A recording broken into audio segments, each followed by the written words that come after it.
Equipo con 934 horas. Es un equipo de 1 a 7 litros por minuto.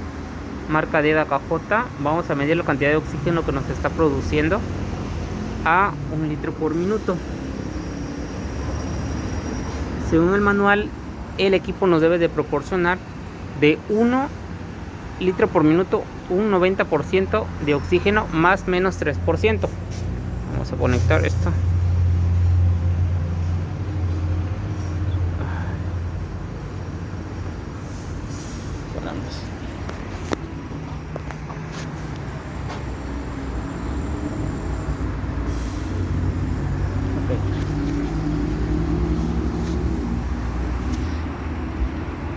Tenemos 29% de oxígeno,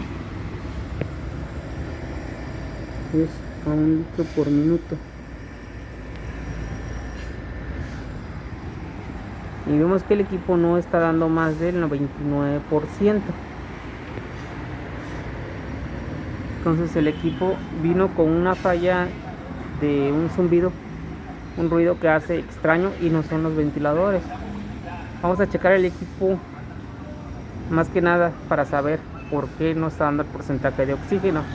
Principalmente puede ser lo que es el filtro de zeolita, que es el que se encarga de separar las moléculas de oxígeno y de nitrógeno del medio ambiente. Vamos a checar, vamos a hacer un cambio.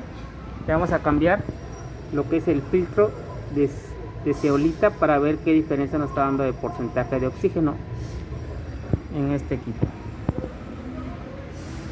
En este momento, bueno, no se alcanza a escuchar, pero a veces hace un ruido. Vamos a apagarlo. Ahí lo apagamos.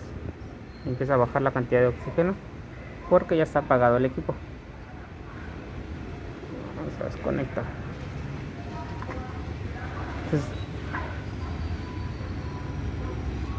ahí se encuentra escuchar el ruido. Si lo encuentran a escuchar, de repente se escucha un ruido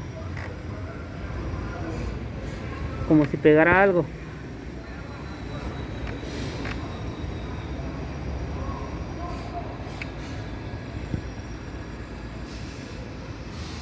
Lo hace en menor proporción, pero lo sigue haciendo.